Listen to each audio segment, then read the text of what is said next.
देखिए इसमें क्या है।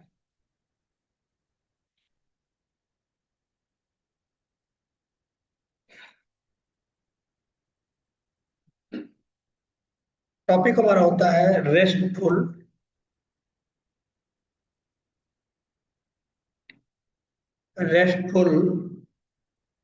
Services.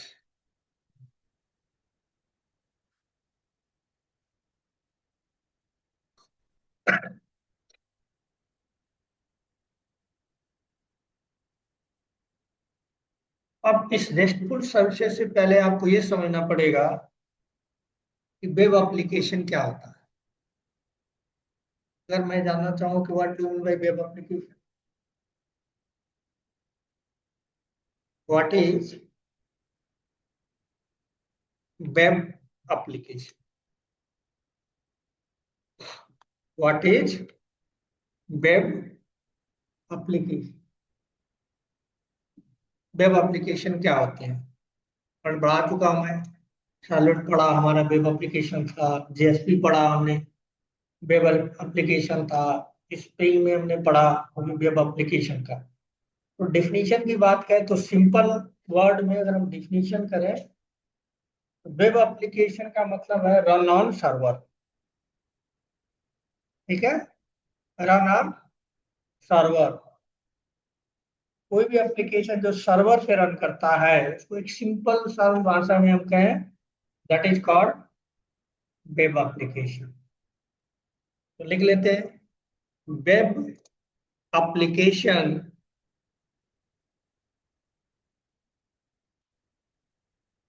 Run in A server. ठीक। अब जो वेब एप्लीकेशन होता है उसको क्या करते हैं, मल्टीपल यूजर्स उसको एक्सेस करते हैं। ठीक है। तो वेब एप्लीकेशन जब हम बनाते हैं तो एक यूजर के लिए नहीं होता है। ठीक। मल्टीपल यूजर के लिए होता है, यानी वेब एप्लीकेशन मल्टीपल यूजर, ठीक, can access web application at a time. एक ही टाइम में मल्टीपल यूजर उस एप्लीकेशन को यूज करते हैं। तो सेकंड में लिख लेते हैं, multiple multiple users can access web application web application at a time. है ना। यानी वेब एप्लीकेशन को एक टाइम में मल्टीपल यूजर एक्सेस करते हैं। मल्टीपल यूजर का मतलब है जो यूज करने वाला है उस एप्लीकेशन। ठीक है। अब वेब एप्लीकेशन मल्टीपल यूजर तब यूज करेंगे जब उनके पास इंटरनेट का कनेक्शन होगा। विदाउट इंटरनेट क्या हम वेब एप्लीकेशन को यूज कर पाएंगे। ठीक है। ये भी आप लिख सकते हैं, वेब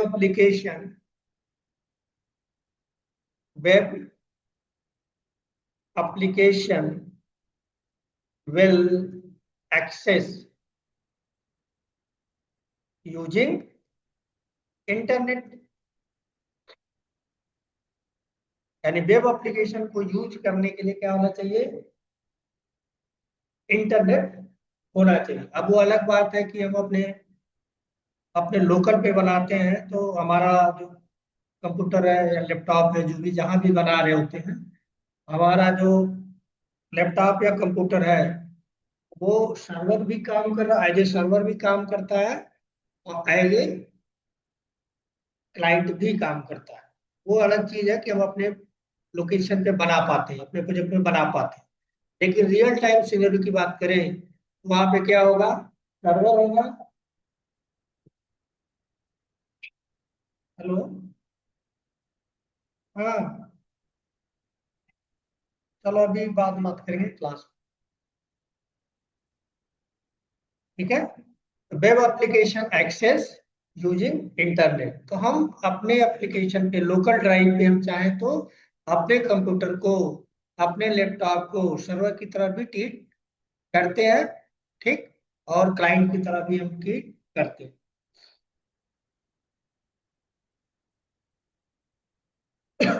जो वेब एप्लीकेशन होता है, तो यहाँ तक तो हो गया कि नेट हमको चाहिए। हम चाहें तो अपने लोकल कंप्यूटर पे या लैपटॉप पे हम विदाउट नेट यूज कर सकते हैं। तो ये एक अलग चीज है कि रियल टाइम में हमेशा जब वेब एप्लीकेशन को यूज करना होगा तो हमें इंटरनेट की जरूरत होगी। अब जो वेब एप्लीकेशन होता है, ठीक है, वो कस्टमर टू बिजनेस कम्युनिकेशन होता है। Customer to business communication. जैसे जो हमारा ईमेल है, ठीक है, ईमेल हम करते हैं, कस्टमर हम होते हैं उसके। और ईमेल क्या है, एक बिजनेस करता है। कैसे बिजनेस करता है, कई बार आपने देखा होगा बहुत सारे एड्स आते हैं, ठीक है, वहाँ पे एड्स दिखते हैं, आप मेल आप कर रहे हैं तो साथ में ऐड भी आपको दिखाता है। तो बिजनेस है, आपसे कुछ लेना देना चाहता है, कुछ खरीदवाना चाहता है, कुछ बेचना चाहता है। तो कस्टमर क्या करता है, उस एप्लीकेशन को यूज करता है। कस्टमर टू बिजनेस एप्लीकेशन बोल सकते हैं कि कस्टमर बिजनेस वाले एप्लीकेशन को यूज करता है। फेसबुक भी यही काम करता है, ठीक है, बहुत सारे ऐड दिखाता है आपको, सर्विसेज दे दिया, आप उसको यूज करते हैं, बहुत सारे ऐड है। आईआरसीटीसी रेलवे की साइट अगर आप देखें तो वो भी क्या है, बिजनेस एप्लीकेशन है, ठीक। और आप उसको अपना टिकट बुक करते हैं। उसी तरह से नेट बैंकिंग या एसबीआई का जो भी आप यूज करते हैं बैंकिंग, वो भी क्या, बिजनेस एप्लीकेशन है। तो जो वेब एप्लीकेशन है, कस्टमर टू बिजनेस कम्युनिकेशन के लिए यूज किया जाता है, ठीक। और डाउन कर लेते हैं। Web application, web application are use for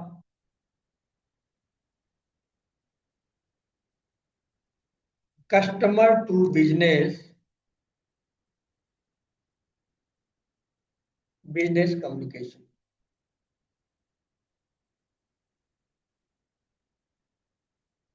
ठीक है, ये हो गया आपका।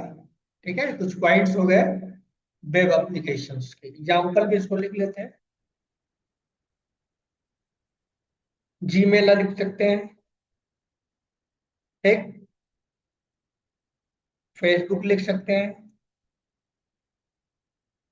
और आईआरसीटीसी रेलवे की साइट के अलावा एसबीआई का भी लिख सकते हैं, कोई एसबीआई नेट बैंकिंग। इस तरह से बहुत सारे एप्लीकेशन आप यूज कर सकते हैं। ये हो गया हमारा। हाँ, इससे हम ये सारी,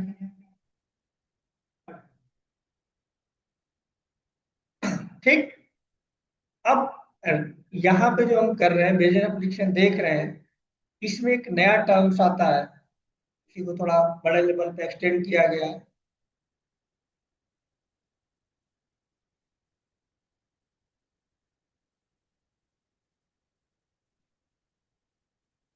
इसी से रिलेटेड टर्म आता है, what is,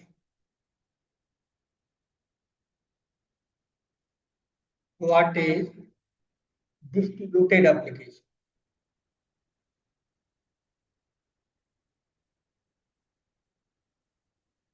distributed application, what is distributed application. पहले हमें ये समझना पड़ेगा कि डिस्ट्रीब्यूटेड एप्लीकेशन क्या होता है। तो सिंपल लैंग्वेज में हम बात करें तो कोई एक एप्लीकेशन है जो किसी दूसरे एप्लीकेशन के साथ कम्युनिकेट करती है। एक एप्लीकेशन है, किसी दूसरे एप्लीकेशन से कम्युनिकेट करती है। इस तरह के टर्म और टेक्नोलॉजी को कहा जाता है डिस्ट्रीब्यूटेड एप्लीकेशन। तो लिख सकते हैं the application, the application which is communicating, communicating, communicating with other other application is called distributed application.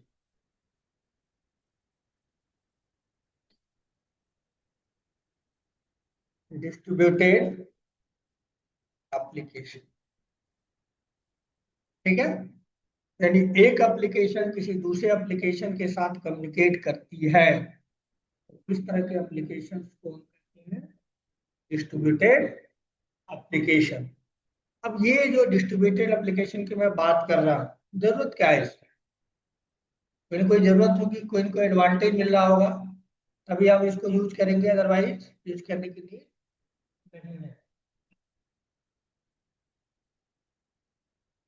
यहाँ पे क्वेश्चन बनता है, व्हाट इज डिस्ट्रीब्यूटेड एप्लीकेशन?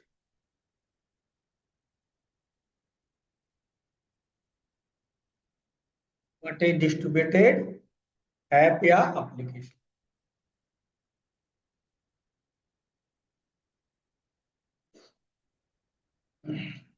ठीक है, इसको एक एग्जाम्पल से पहले समझते हैं।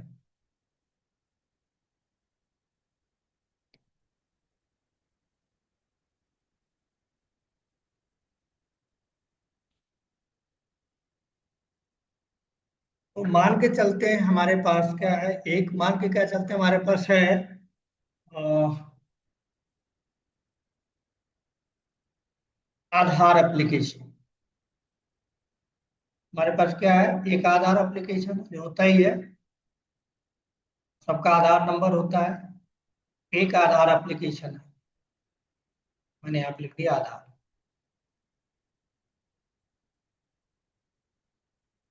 आधार ऐप, ठीक है। अब आधार ऐप के अंदर क्या होता है, जितने लोग भी आधार कार्ड बनवाते हैं उनका डेटा स्टोर करके रखा जाता है, ठीक। ये आधार जो एप्लीकेशन हो सकता है जावा में बनी हो सकता है, .NET में बनी हो सकता है, PHP में बनी हो, कहीं भी किसी भी तरह की एप्लीकेशन हो सकती है, किसी भी टेक्नोलॉजी में बनी हो सकती है। वो डेटाबेस में वैल्यू को स्टोर करती है, यानी जो भी आधार बनता है उसकी इंफॉर्मेशन कहाँ रखी जाती है, डेटाबेस के अंदर।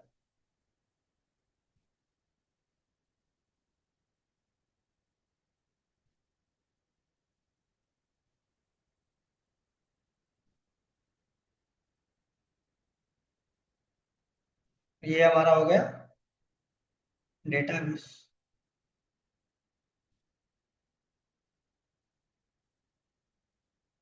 टीम, अब ये जो आधार एप्लीकेशन है, वेब एप्लीकेशन हो सकती है, ये आपस में क्या करेंगे, कम्युनिकेट करेंगे।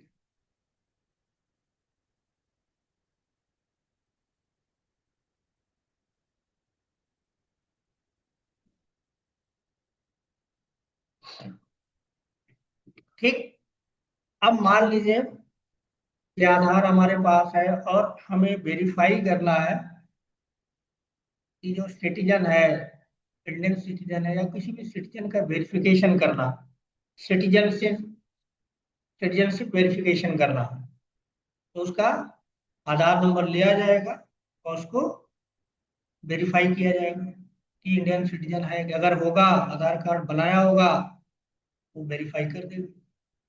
अब हमें मान के चलिए कि हमें क्या करना है, हमें अपना पासपोर्ट बनवाना है, ठीक है। यानी हमारा जो पासपोर्ट एप्लीकेशन है, जो किसी कंपनी ने बनाया है, किसने बनाया है, TCS ने।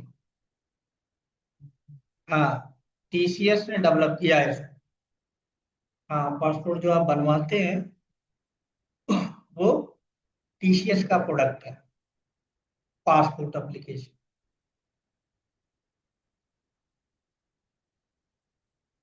पासपोर्ट ऐप है।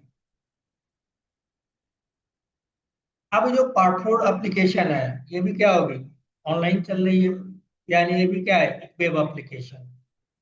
ये जो पासपोर्ट एप्लीकेशन है, ठीक, पासपोर्ट के लिए क्या चाहिए आपको, सिटीजनशिप चाहिए, ठीक है। जब सिटीजनशिप चाहिए तो इसका मतलब है उसमें कोई डेटा डालना पड़ेगा जो वेरीफाई किया जाए कि आप इंडियन सिटीजन है या नहीं है। कैसे वेरीफाई होगा?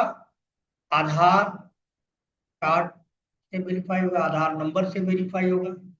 तो क्या आधार पासपोर्ट एप्लीकेशन में अगर मैं यहाँ पे आधार एप्लीकेशन को, जो हमारा आधार एप्लीकेशन है,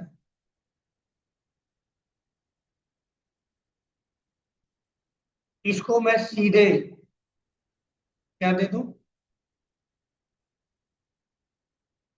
आधार एप्लीकेशन का जो डेटाबेस है उसका एक्सेस दे दूं। ठीक है, डायरेक्टली एक्सेस दे दूं। तो क्या पासपोर्ट एप्लीकेशन डायरेक्टली आधार एप्लीकेशन के डेटाबेस को यूज कर सकता है?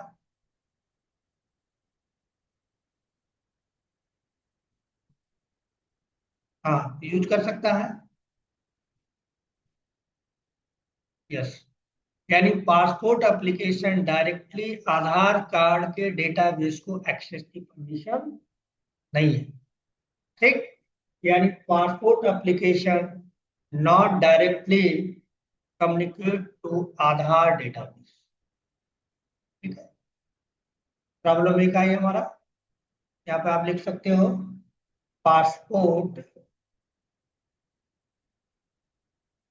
पासपोर्ट ऐप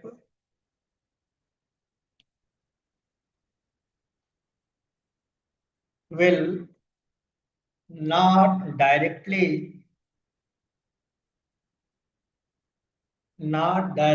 communicate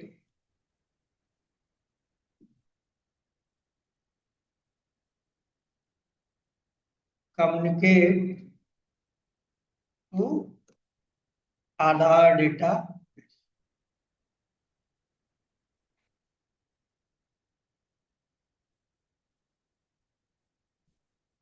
आधार ऐप डीबी नहीं कर सकता। ठीक, फिर ठीक है। पासपोर्ट को चाहिए, पासपोर्ट एप्लीकेशन जब तक पासपोर्ट तभी बनेगा। ठीक है, आपने आधार कार्ड नंबर पासपोर्ट को दे भी दिया तो उसको कैसे पता चलेगा कि you are a valid person और नॉट? वेरीफाई करना पड़ेगा उसको। वेरीफाई करने के लिए आपने सही दिया तो पासपोर्ट एप्लीकेशन एक अलग एप्लीकेशन। ठीक है, किस तरह की एप्लीकेशन है? बिजनेस एप्लीकेशन है ना, बिजनेस एप्लीकेशन। ये आपका हो गया बिजनेस एप्लीकेशन, बिजनेस ऐप में। ठीक, और इसके अंदर भी क्या है, ये भी मान के चलो कि बिजनेस एप्लीकेशन।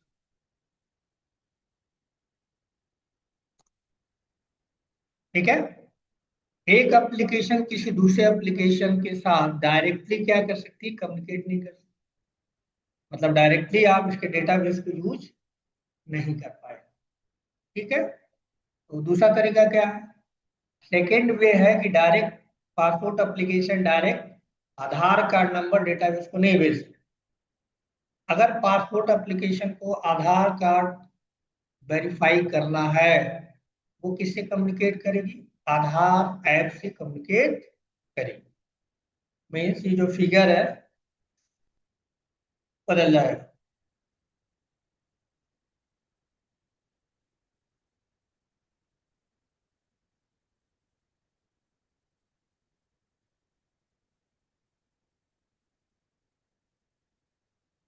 यहाँ से हटा दो।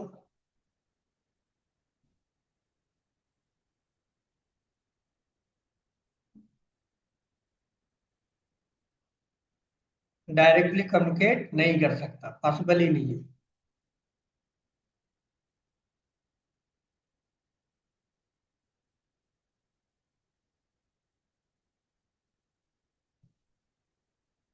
ठीक,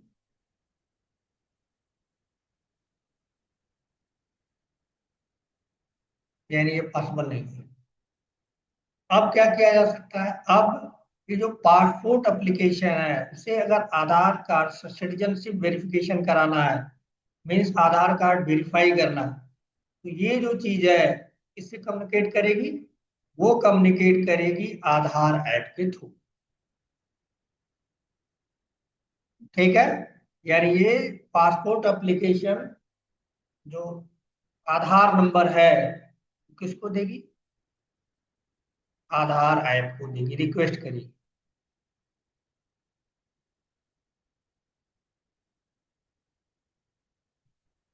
क्या करेगी? ये रिक्वेस्ट करेगी।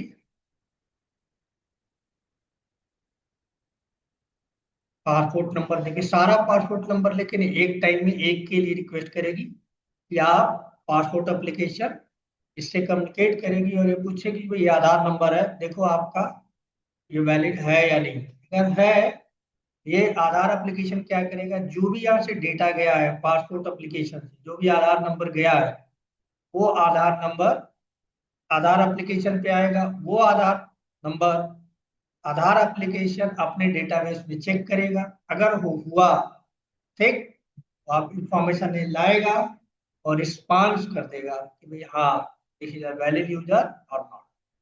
यानी यहाँ पे इसको मिल गया response.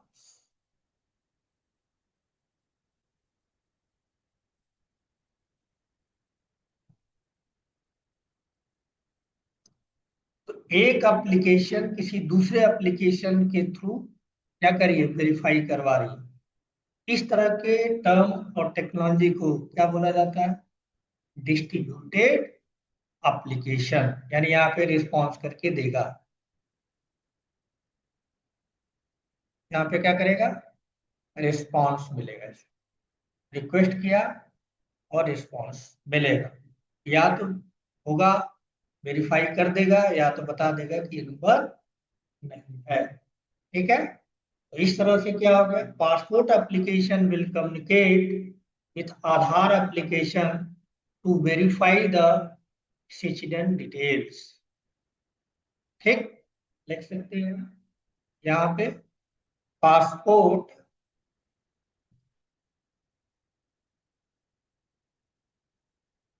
Passport app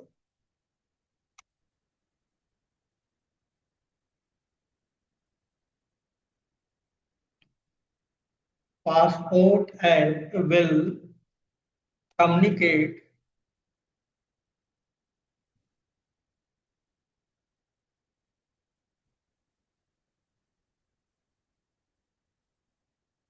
communicate with Aadhaar Aadhaar app to verify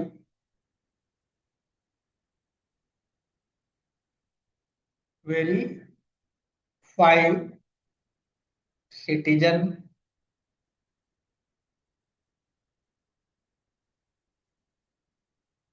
detail citizen detail.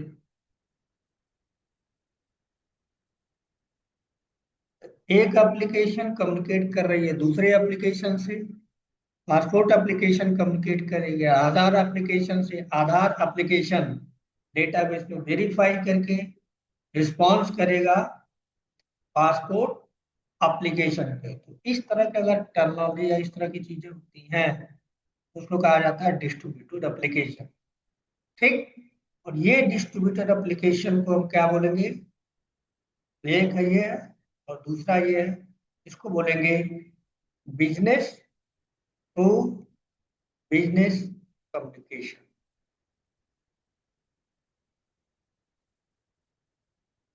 Business to business communication. समझ में आ रहा है? तो ये तो हो गया कॉन्सेप्ट की बात कि जरूरत कब हमको पड़ेगी। वेब एप्लीकेशन की जरूरत कभी भी नहीं पड़ेगी।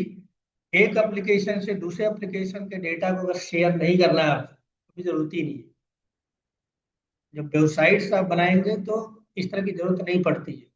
वहां पे वेबसाइट्स में क्या होता है, सीधे आप कस्टमर होता है, क्लाइंट होता है, वो अपनी जरूरत है, उसने वहां पे अपना इंफॉर्मेशन फिल किया, सर्वर के पास गया, सर्वर ने उसके अकॉर्डिंग आपको आउटपुट दे दिया, बात खत्म। जैसे फेसबुक है, आपने लॉगिन किया, अपना फ्रेंड सर्किल बनाना है वो करना है, कोई जरूरत नहीं है। सीधा आपने क्या किया, अपना उससे सर्विसेज लेनी है, आपने किया, वो दे दिया। जीमेल है आपका, जीमेल है, आपने लॉगिन किया, उसको भेजा, आपको मेल भेजा, आपको वहां पे ऐसी कोई जरूरत पड़ती नहीं है। ठीक है। अब इसकी जरूरत कब पड़ेगी, इस तरह की चीजों की जरूरत हमें नीड कब पड़ेगी। यहाँ तो शायद समझ में आ गया होगा डिस्ट्रीब्यूटर एप्लीकेशन क्या होता है। ठीक है। इस तरह से बहुत सारे डिस्ट्रीब्यूशन एप्लीकेशन बने हुए हैं। जैसे आप कोविड की बात करें, कोविड एप्लीकेशन यहाँ पे होता है, हर डॉक्टर यहाँ एंट्री करता है आधार कार्ड के जगह पे, आप मान लीजिए कोविड कोविड का एप्लीकेशन। अब कोविड के एप्लीकेशन के लिए जितने भी पेशेंट सबमिट हॉस्पिटल में जाते हैं, सबको वेब एप्लीकेशन है वो, उस वेब एप्लीकेशन का यूजर नेम पासवर्ड हर हॉस्पिटल को दिया गया है। हर हॉस्पिटल वाले जितने लोग मरीज एडमिट होते हैं उनकी पूरा डिटेल उस कोविड एप्लीकेशन में डाल देते हैं, जो साइट से अपने ब्राउजर पे खुल जाता है, और वो डेटाबेस, सेंट्रल डेटाबेस गवर्नमेंट का जो है वहाँ पे सेव हो जाता है। ठीक है। तो क्या है, एक एप्लीकेशन, एक तरह से यहाँ पे कोविड एप्लीकेशन हो गया डेटाबेस। ठीक। अब यहाँ पे जरूरत क्या है इस तरह की चीजों की करने की, अगर हम रियल टाइम बात करें, ठीक है, इसको जरा हटा देते हैं, एक नया फिगर बना, दूसरा एग्जाम्पल लेते हैं। ये तो हो गया हमारा पासपोर्ट वेरिफिकेशन की।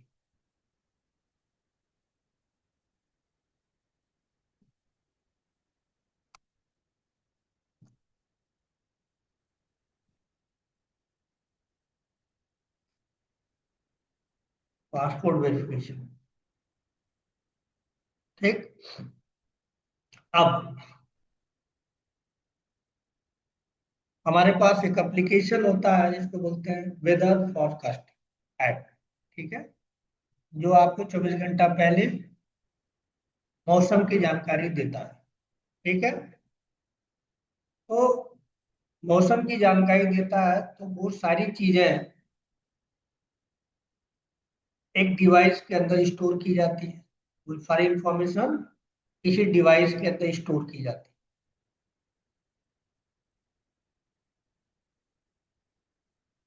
ठीक है। अब मौसम की जो जानकारी है वो कैसे मिलेगी, वो मिलती है सैटेलाइट के थ्रू।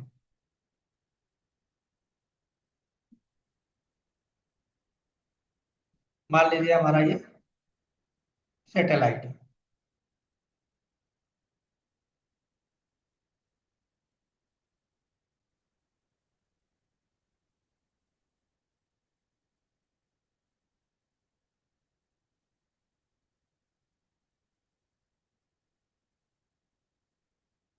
सैटेलाइट्स, ठीक है।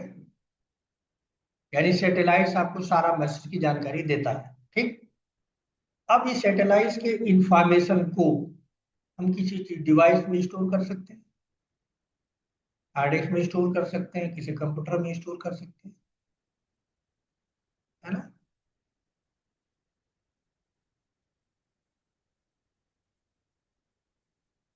ठीक।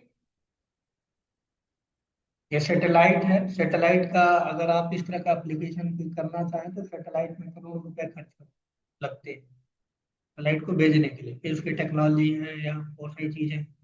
तो सैटेलाइट किसी ने भेज दिया, ठीक, किसी कंपनी ने भेज दिया। अब वहां से वो डेटा वो अपने हार्ड डिस्क में या जहाँ पे भी उसको स्टोर करना है कि 24 आवर का एक अनुमानित डेटा निकाल के किसी डिवाइस में स्टोर कर लिया।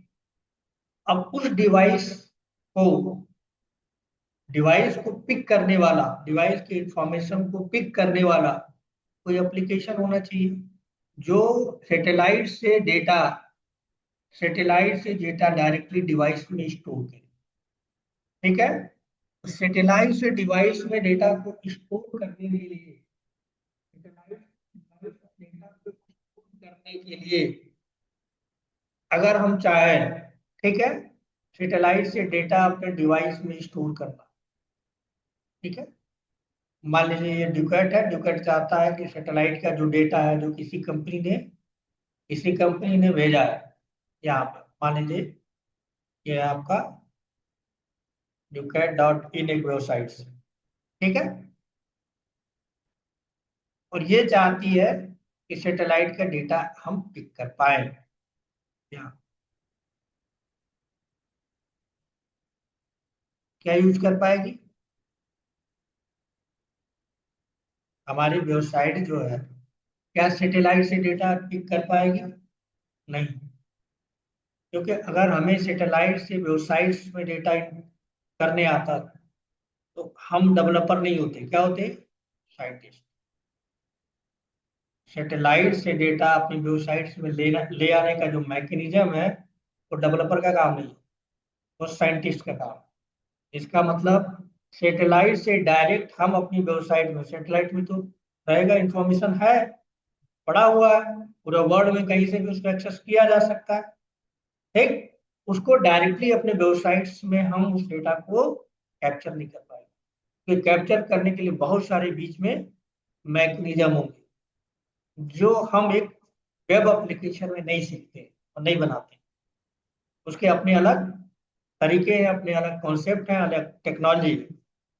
ठीक है, वो सारे टेक्नोलॉजी जो यूज करते हैं वेबसाइट्स वाले नहीं यूज करते हैं, और साइंटिस्ट जो होते हैं वो अपना यूज करते हैं। तो हम डायरेक्टली सैटेलाइट से डेटा गेट ही नहीं कर पाएंगे, नॉट अलाउड, नहीं कर सकते।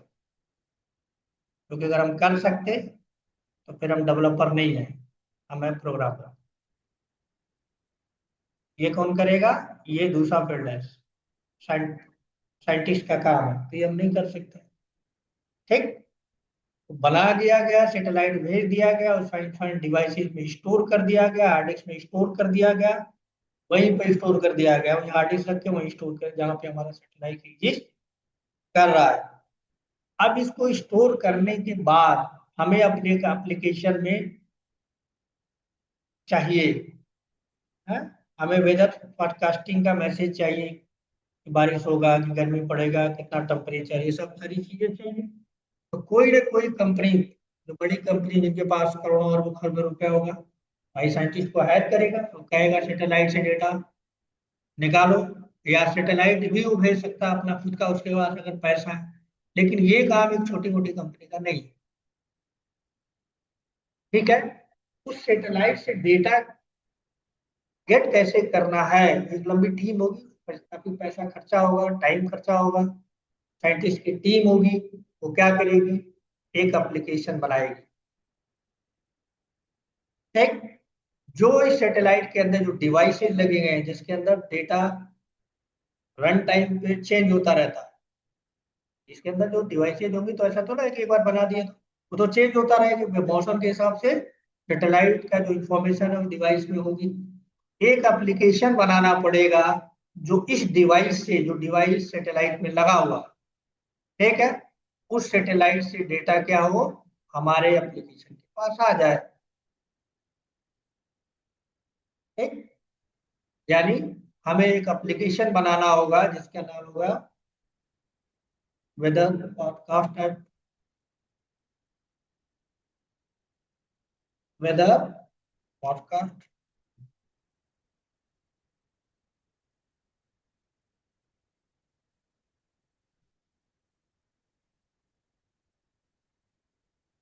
हुआ, ऐप बनाना पड़ेगा। अब इसको भी बनाने में बहुत पैसा खर्चा होगा, क्योंकि डिवाइसेस से डेटा हमारे एप्लीकेशन में ले आना एक बहुत टिपिकल टास्क है, जो वेब डेवलपर या जो भी हम लोग पढ़ रहे हैं वो नहीं कर सकता। तो किसने बनाया होगा?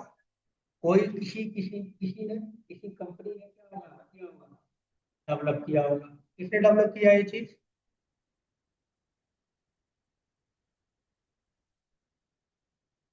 Developed by IBM. आईबीएम ने ये एप्लीकेशन डेवलप किया। ठीक, अब आईबीएम से जिसको भी चाहिए, भाई हम वेबसाइट बना रहे हैं, हमारे वेबसाइट्स पे वो आना चाहिए, टेम्परेचर आना चाहिए, 24 घंटे का इंफॉर्मेशन आना चाहिए, आपका टेम्परेचर कितना होगा, शाम को कितना होगा, रात को कितना होगा, कल बारिश होगी कि नहीं होगी। ये सारा इंफॉर्मेशन ये आईबीएम वालों ने डिवाइसेस से गेट करके अपने डेटाबेस में रखा हुआ है। ठीक, अब मान लो एक मोबाइल एप्लीकेशन में उसको दिखाना है, मोबाइल वालों को दिखाना है तो मोबाइल एप्लीकेशन क्या करे, या तो उस तरह से एक IBM की तरह से एक डिवाइस डेवलप करे, और जो सैटेलाइट बनाई है जिस कंपनी ने उससे भी परमिशन ले, भाई हम तुम्हारे डेटा को यूज करना चाहते हैं, हमको उसका जो भी प्रोसेस है कैसे है वो सारा दो, और फिर उसका यूज करके क्या बनाए, एक एप्लीकेशन बनाए जो कि हर कंपनी का के बस का नहीं है, क्योंकि नॉर्मल एप्लीकेशन नहीं है, वो क्रिटिकल एप्लीकेशन है, तो हर कंपनी तो बना नहीं सकती। लेकिन हर कंपनी को वो डेटा को क्या करना है, यूज करना है। तो यूज करना है तो वो किससे कम्युनिकेट करेगी, अब इससे तो कम्युनिकेट करेगी नहीं। वो ये भी क्या है, एक एप्लीकेशन, ये तो एक एप्लीकेशन है, बस ये है कि वेब एप्लीकेशन है, ये भी एप्लीकेशन है, और ये जो बनाया गया है ये भी एप्लीकेशन है, ठीक। जो इजिली जो है, ये जो वेबसाइट्स है या ये जो एप्लीकेशन है इससे कम्युनिकेट कर सकते हैं, जो हम पढ़ते हैं जो हम जानते हैं, डेटाबेस से जैसे कम्युनिकेट करना, बिल्कुल उसी तरह से हम इस वेबसाइट के थ्रू कम्युनिकेट कर सकते हैं, ठीक। और डेटा हमें क्या है, मिल जाएगा, ठीक, मिल जाएगा। फिर हम यहाँ पे मोबाइल, अगर हम एप्लीकेशन मोबाइल है, मोबाइल पे उस इंफॉर्मेशन को हम क्या कर पाएंगे, दिखा पाएंगे। वेबसाइट्स है तो वेबसाइट्स में दिखा करेंगे।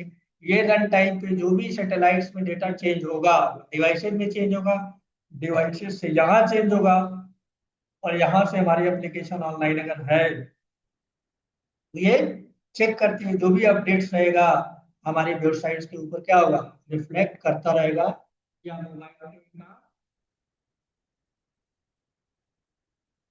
ठीक है, मोबाइल का होता रहेगा। समझ में आ रहा है।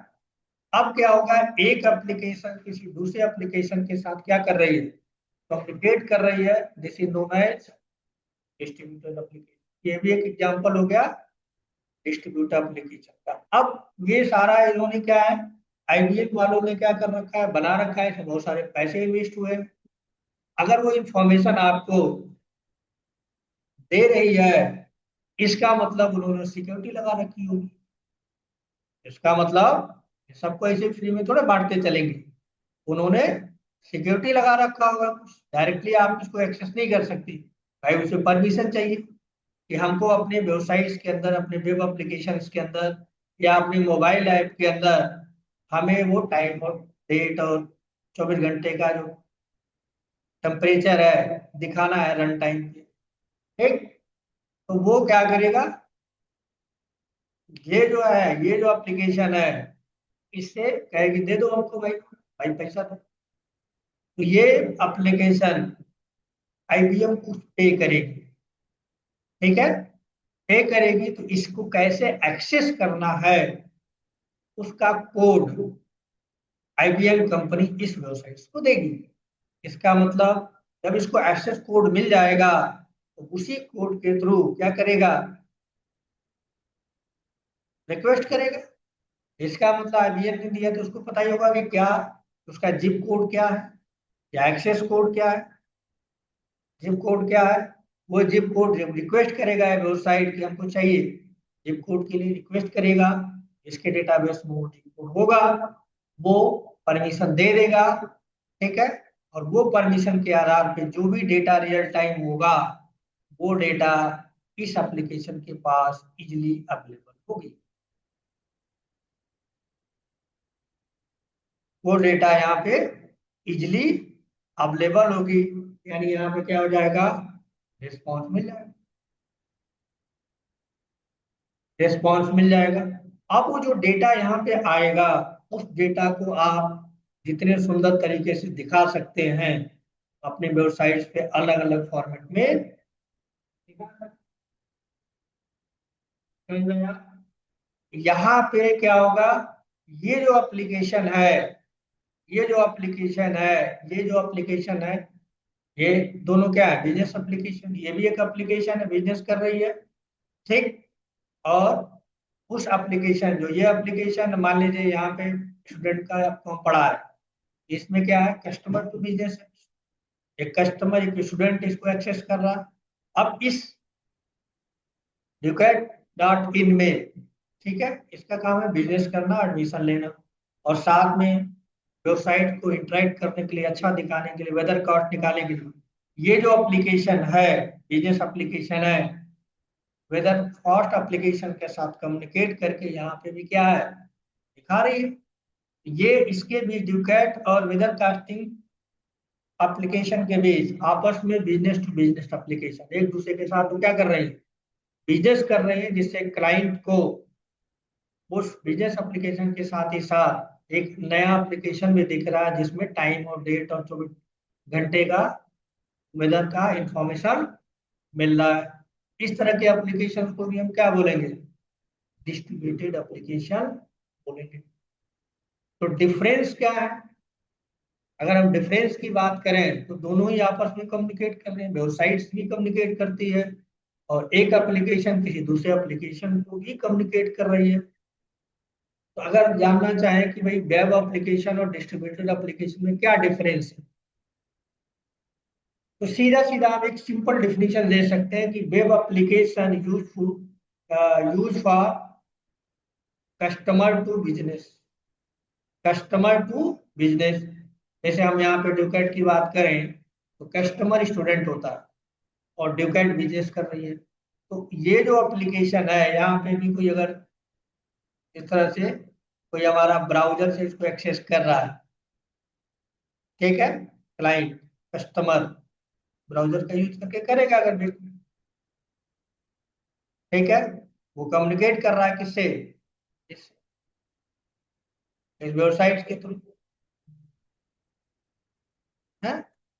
तो इन दोनों के बीच ब्राउ ये जो कस्टमर है और इनके बीच कौन सा रिलेशन है, C2B, ठीक। और इन दोनों डुकैट और IBM के बीच जो एप्लीकेशन है B2B, B2B, business to business, ठीक है। अगर ब्राउजर से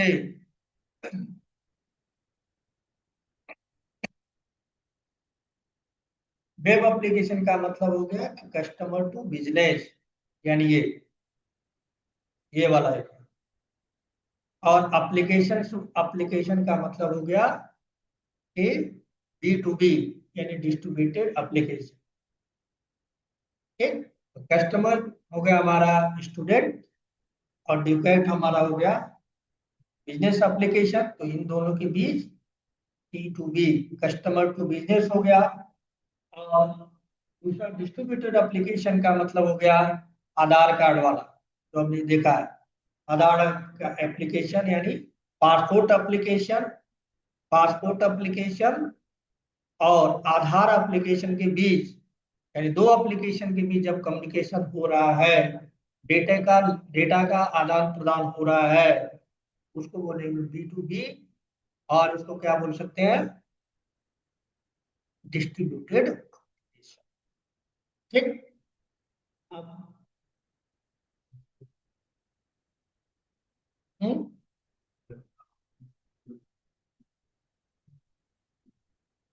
छोटा करने के लिए, मान लीजिए कोई फाइल है, अगर आप भेजोगे एक्सपेंड होके जाएगा, तो हम चाहते हैं छोटा होके जाए, फास्ट जाएगा अगर हम नेट पे भेज रहे हैं।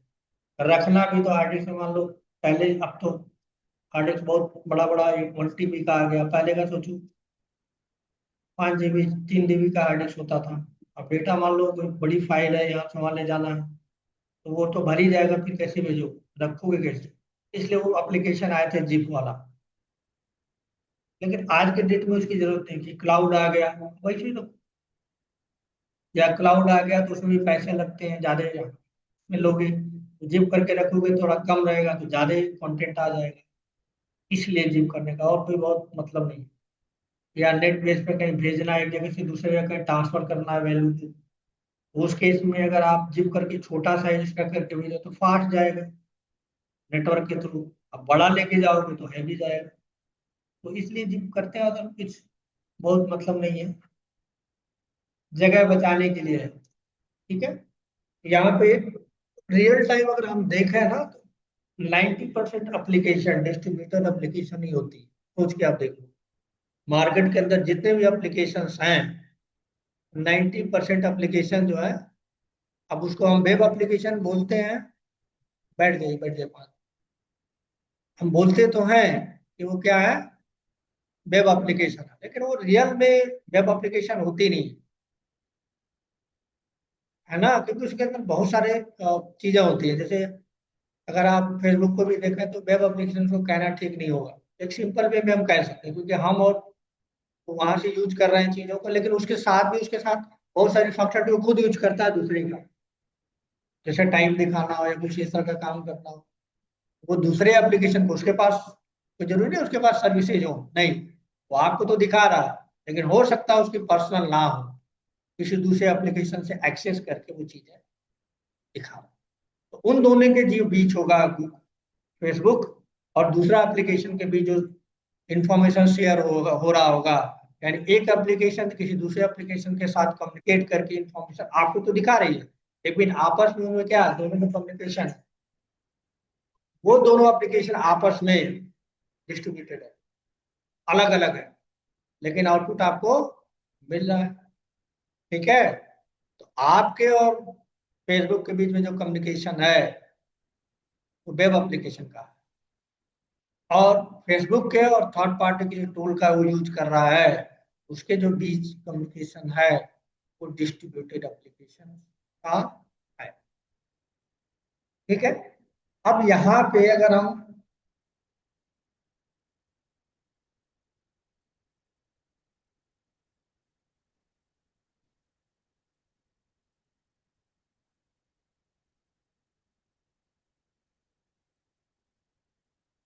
अब यहाँ पे यह काम को करने के लिए, ठीक है, हमारे पास मान लीजिए कोई जावा में हम एप्लीकेशन एक बनाते हैं,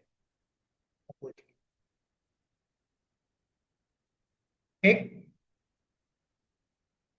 कुछ भी हमने बना लिया जावा के अंदर कोई एप्लीकेशन, और ये एप्लीकेशन हमारे पास एक दूसरी एप्लीकेशन है, डॉट नेट में बनी हो सकती है ना,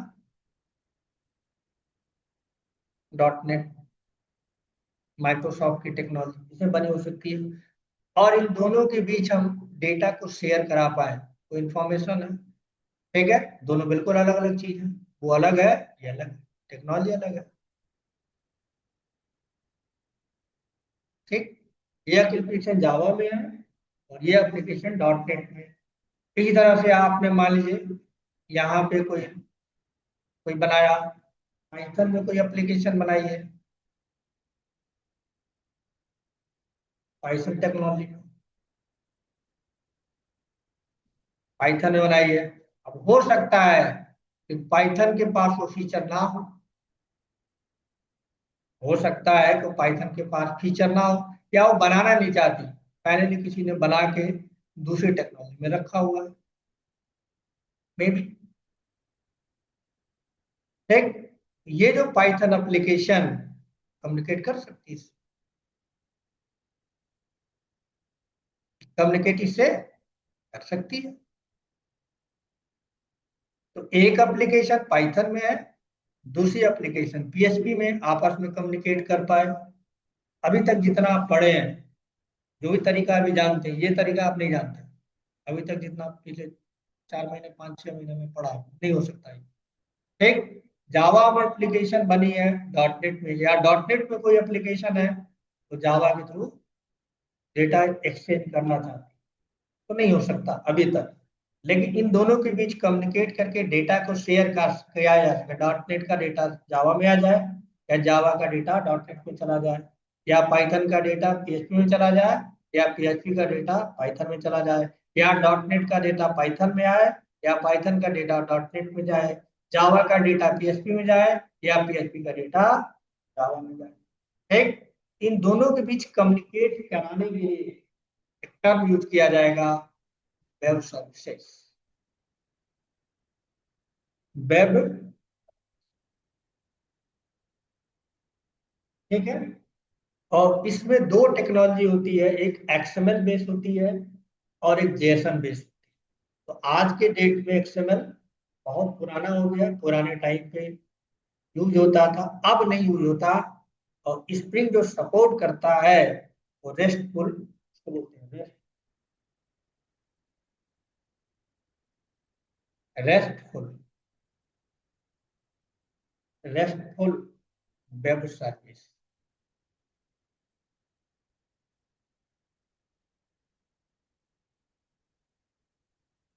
इस तरह से ये रेस्टफुल वेब सर्विस का यूज करके इसके टर्म्स पढ़ने होंगे कि कैसे कैसे करा जाता है। ठीक, जावा में रेस्टफुल वेब सर्विस अगर लिख देंगे और परमिशन दे देते हैं डॉट नेट एप्लीकेशन को, वो डॉट नेट एप्लीकेशन जावा के एप्लीकेशन में जो डेटा है वो गेट कर सकते हैं। या dot net application web service को यूज किया गया, रेस्टफुल वेब सर्विस को यूज किया गया। ठीक, या एक और होती है सोप, सोप होती है सोप, सोप वेब सर्विस। ठीक है, आपने नाम सुना होगा, अमेजन वेब सर्विस। अमेजन का भी वेब सर्विस है, पढ़ते हैं लोग। क्या नाम है उसका? अमेजन का, हाँ, उसके सर्विस का वेब सर्विस पढ़ते हैं, अमेजन वेब सर्विसेज पढ़ाई जाती है यहाँ। कुछ लोग आते हैं पढ़ने, पहले उन्हें भी अमेजन का वेब सर्विस का, हाँ, वेब सर्विस वही सी बात कर रहे हैं। ठीक है, तो वो अमेजन के थ्रू भी उसकी सर्विसेज मिलती है जो अमेजन ने खुद बना के रखे हुए हैं। उसी तरह से जावा में भी क्या है, आप खुद बना सकते हैं, डॉट नेट वाले बना सकते हैं, पीएचपी वाले बना सकते हैं। तो इसमें कुछ टर्म्स होते हैं, टेक्निकल टर्म्स होते हैं, जावा में बनाने के कुछ अलग तरीके हैं, पाइथन में बनाने के कुछ अलग तरीके हैं, डॉट नेट में बनाने के कुछ अलग तरीके हैं, पीएचपी में बनाने के कुछ अलग वे है। इन्हीं चीजों को देखने के लिए हम क्या यूज करते हैं, web search using rest full web services या सो बेस वेब सर्विसेज, जिसमें रेस्टफुल वेब सर्विसेज आज के डेट में यूज है, फास्ट चलता है, ज्यादा प्रॉब्लम नहीं, क्रिटिकल नहीं, आसान है compare to show web services में बहुत सारे टास्क स्टेप फॉलो करने होते हैं, एरर आने में दिक्कत होती है शोप में। तो जब रेस्टफुल वेब सर्विसेज नहीं था तो शोप का यूज किया जाता था, जिसका यूज एक्सएमएल के थ्रू किया जाता है। ठीक है, लेकिन आज के डेट में क्या यूज किया जाता है, रेस्टफुल वेब सर्विसेज यूज किया, शोप बेस नहीं यूज किया जाता, ये पुरानी है, एक्सएमएल बेस है। और रेस्टफुल वेब सर्विसेज जो है जेसन बेस है। ठीक है, इन दोनों के बीच एप्लीकेशन को परफॉर्म कराने के लिए हम ये सारी चीजें देखें, उन्हें समझना होता है कि इसका क्या मीनिंग है, कैसे हम यूज करेंगे।